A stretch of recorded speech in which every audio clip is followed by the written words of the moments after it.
Kaya nga sinasabi ko nung panahon ni PRRD, ang bansang Pilipinas noon, kilalang kilala. Kahit nasaan ka sa buong mundo, basta nalaman nila na Pilipino ka, ang laging sinasabi ng mga ibang lahi sa atin is, gusto ko yung leader ninyo. Gusto ko yung presidente ninyo. Kasi matapang. Marami pang mga bansa na gustong hiramin pa si PRRD noon. Correct. At lagi nating sinasabi, yung trust rating. Si PRRD yung nakakuha ng pinakamataas na trust and approval rating sa lahat ng mga leaders sa buong mundo of all time. Hindi yan sa Pilipinas lang. Hindi lang sa Pilipinas, buong mundo. yes, of all time.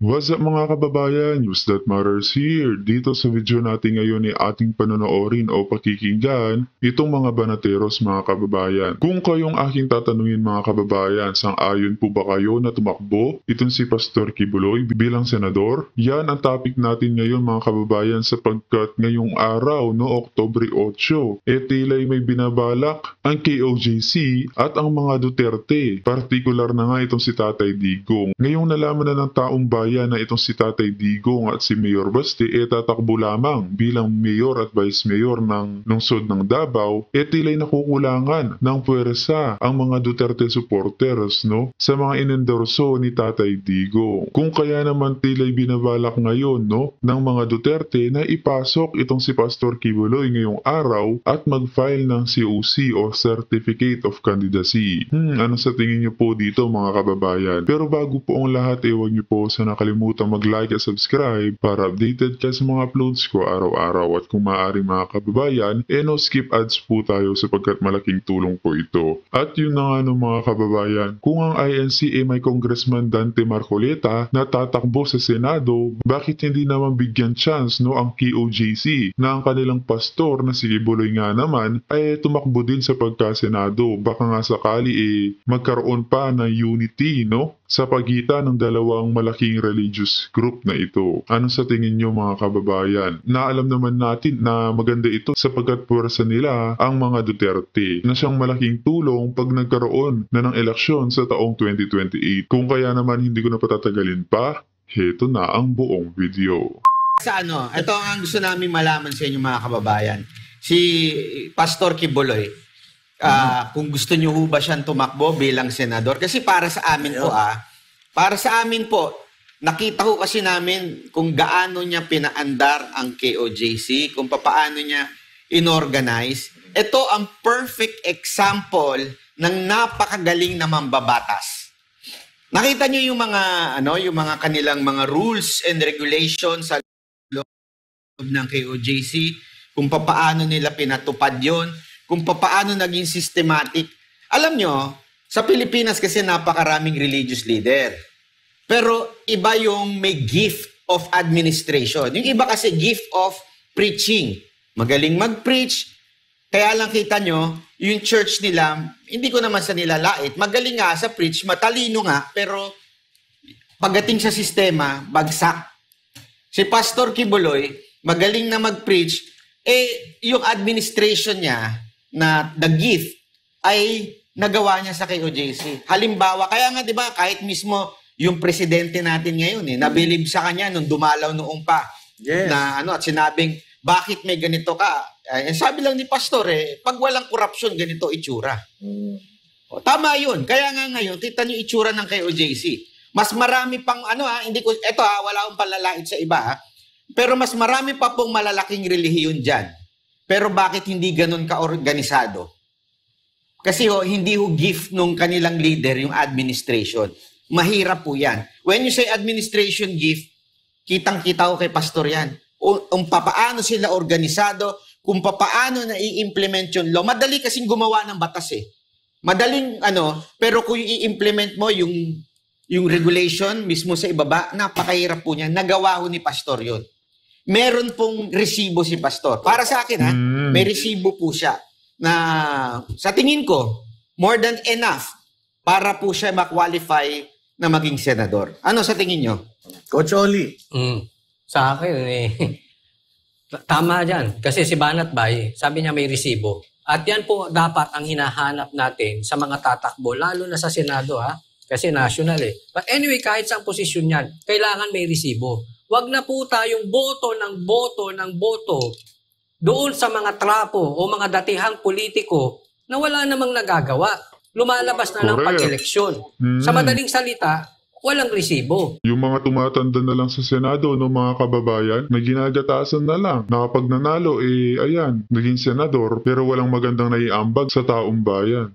Si Pastor Kibuloy, bagamat wala siyang resibo pa talaga, kung pag-uusapan ay politika sa posisyon.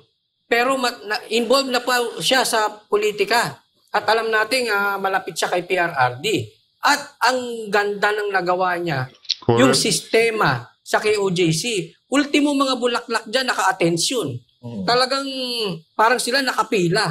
Ganun, katindi dyan. Pwede kang kumain, totoo yan. Bago dumating yung mga dyan, bako sana naman ako mapunta. Pwede kang kumain dyan sa banyo. Ganun po kalinis etong si Pastor Kibuloy. Kaya sabi ko, kailangan natin yung mga bagong papasok sa politika pero may background na. Just like Pastor Kibuloy, Attorney Jimmy Bondok, yung mga ganyan. Yung talagang alam natin, yung karakter, solido. At may napatunayan na. Ang dami na pong napatunayan ni Pastor Kibuloy. Tumutulong siya kahit hindi siya politiko. Isipin mo, kung dati na siyang maraming natutulungan, mas marami pa siyang matutulungan ngayon kung sakali siya ay mauupong senador. At lalo na, yan ang sinasabi ko, isa pa. Kulang po tayo Kulang tayo sa numero. So, mas lalong kailangan si Pastor Kibuloy dyan. Actually, to the point na ang ginamit kong term dyan, obligado na si Pastor Kibuloy. Yung need mas mas lalong lumalim dahil Totoo, no, yung inika ni Coach Oli, mga kababayan, na parang nakukulangan tayo ngayon sa pwersa ng Duterte Street, no, na ngayon nalaman natin kahapon na itong si Tatay Digong at Mayor Baste tatakbo bilang mayor at vice mayor na lang ng Davao at walang tatakbong senado sa kanila, no? Ano sa tingin niyo, mga kababayan, sang-ayon po ba kayo na tumakbo itong si Pastor Kibuloy bilang senador? Paki-comment nga inyong opinion sa ating comment section ng ating mapag-usapan. nawala ang PRD at ang Duterte. Yan ang unang pumasok sa isip ko nung nakita ko, ano ba yan? Wala Pero na bago totoo. natin ipasa kay Master Judea, sa mga nanonood, kung kayo ang tatanungin, gusto nyo bang kumandidato si Pastor Apollo Kibuloy? Pakilagay po sa comment section kung gusto nyong tumakbo at bakit para mabasa natin. Master Judea, Ayun, kung ano naman ang iyong ang iyong opinion? Kung sa tingin mo dapat bang tumakbo si Pastor Apollo Kibuloy? Okay. So, thank you, Boss Dada, no? At kagabi napag-usapan natin ito, no? At sa channel ko, ang advocacy natin, yung pagtuturo at pagpili kung sino ang iboboto. Tama yung sinasabi ni Boss Banatbay. May resibo dapat, no? May resibo. At itong si Pastor Apollo C. Kibuloy, although I haven't met him personally, pero nakikita natin sa kanyang mga miyembro, sa kanyang mga manggagawa, kung gaano kasi sila ka well-mannered, well-organized, at kung gaano sila kababait ng mga tao, no? At hindi yun mangyayari kung hindi ganon ang ugali ng kanilang leader. So, alam nyo, ito yung ito yung best timing. Kasi ngayon, may mga ibinabatong aligasyon kay Pastor Apollo C. Kibuloy na hindi na natin pag-uusapan kasi nasa korte na po yun. Korte na po ang bahalang humusga doon. Pero kami kasi, kilala po namin mismo ang mga taga-KOJC. Kung si Pastor Apollo C. Kibuloy ay tatakbo bilang senador, mas maganda kasi mas makikilala siya ng mga taong nanghuhusgahu sa kanya. Para matapos na po yung mga haka-haka na ganito, na ganyan, dapat, best timing para mailapit ni Pastor Apollo Kibuloy ang kanyang sarili, hindi lang sa mga miyembro, kundi sa lahat ng mga Pilipino. Para mabura sa isipan ng mga tao na bumabati ko sa kanya, yung maling pagkakakilala nila kay Pastor Apollo C. Kibuloy. Kung mayroon mang nakakakilala siguro na tagalabas, kami yun kasi kami yung pabalik-balik sa loob ng Kingdom of Jesus Christ. At hindi kami sumusuporta kay Pastor Apollo Kibuloy at sa kay OJC dahil siya ay kaalyado ni PRRD. Sumusuporta kami kay Pastor Apollo Kibuloy at kay OJC dahil sa hangarin po nila. Ano yung hangarin? Nation building at sugpuin ang insurgency.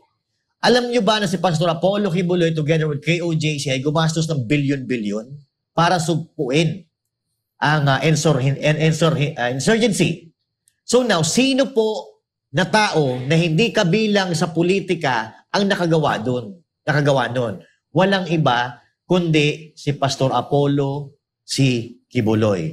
I think, mga kababayan, kailangan natin ng katulad ni Pastor Apollo si Kibuloy sa national politics. Although, kung ayaw man ni Pastor Apollo si Kibuloy, kung ito yung clamor ng sambayan ng Pilipino, aba, walang magagawa. Sino ba naman si Pastor Apollo si Kibuloy para tumanggi sa panawagan ng taong bayan? Kilala natin, magkaibigan si PRRD at si Pastor Apollo Kibuloy. Halos nakikita ko nga sa kanilang dalawa, parang meron silang common denominator.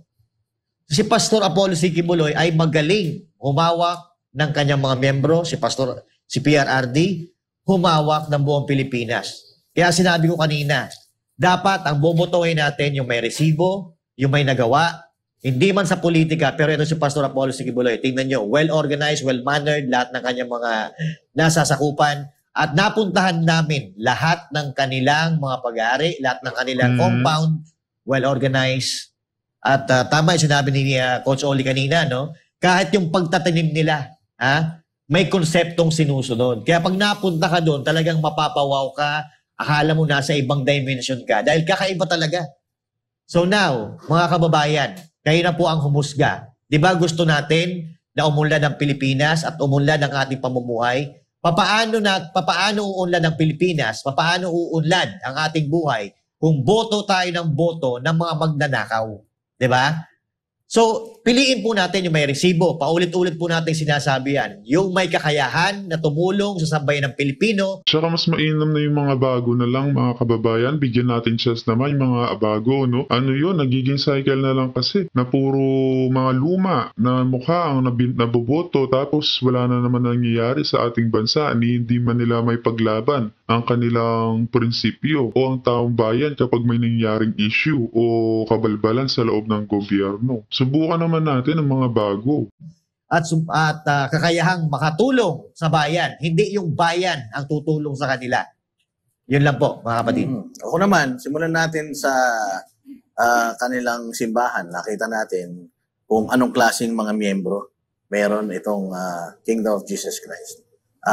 Ang mga miyembro kasi sumasalamin yan doon sa kung sino yung leader nila.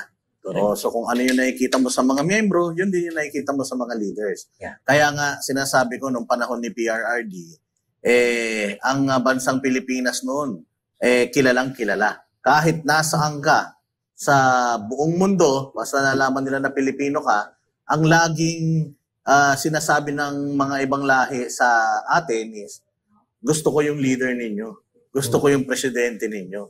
Kasi matapang. Marami pang mga bansa na gustong hiramin pa si PRRD noon. Correct. At lagi natin sinasabi, yung trust rating. Si PRRD yung nakakuha ng pinakamataas na trust and approval rating sa lahat ng mga leaders sa buong mundo of all time. Hindi yan sa Pilipinas lang. Hindi lang sa Pilipinas, buong mundo. yes, of all time. So at 80 plus 85%, doon mo makikita at dahil doon sa magaling na leader, nagkakaroon ng magandang pagkakakilanlan yung bansa.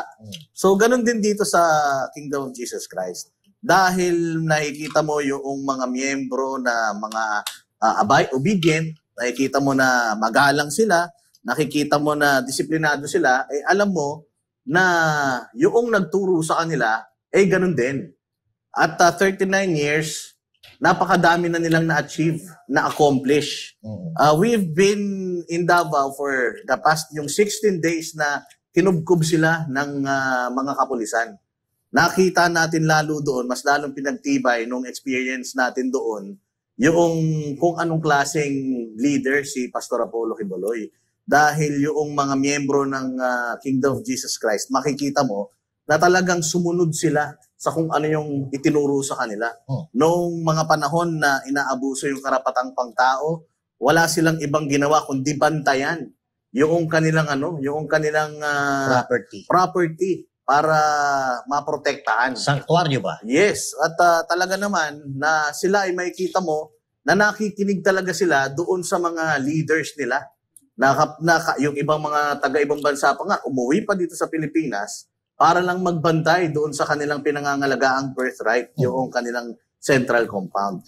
At nakita natin kung gaano kalinis, gaano kaya ang sama-sama ng loob nila So, ibig sabihin, magaling mamahala din itong si Pastor Kibuloy, no? Paano pa kaya kung maging senador ito? Nakikita nila na nagdudura doon, umiihi doon, nakikita nila na halos nagbara na lahat ng mga inassign sa kanila ng mga comfort rooms, ay talagang halos madurog ang puso ng mga taga ron dahil grabe ang ginawa nila para mapaganda yung kanilang lugar eh. And again, lahat yun nagre-reflect sa kung anong klaseng leader meron sila. Si Pastor Apollo Kibuloy, alam mo na may pagmamahal sa bayan. Katulad ng sinabi mo, kahit wala naman siyang benepisyo, tumulong siya, gumastos siya ng bilyon para labanan at tumulong sa gobyerno para labanan ng insurhensya at nagtagumpay ang administrasyon ni Duterte kasama ng NTF-ELCAC para mapasuko yung mga rebelde natin sa bundok. At syempre, yung programa ng SMNI na tumulong para ma-expose yung pangre-recruit ng mga sa mga estudyante para maging terorista. Yon yung isa sa mga talagang naitulong niya. Meron siyang pagmamahal sa kabataan. Meron siyang Children's Joy Foundation na naging naapektuhan nitong current na situation nila ng pag-freeze ng kanilang assets. Meron siyang pagmamahal sa mga miyembro niya na hindi matatawaran. Correct. Kasi kung matatandaan natin, noong last day ng KOJ siege. Yun, kwento mo yun. Matindi yun. Yung last day na yun. Libo-libong mga pulis na mga dibaril ang nandoon at ready nang umatake. Pero dahil ayaw ni Pastor nang may masaktan dahil sa kanya, lumabas siya, sumuko siya sa mga militar. ISAF.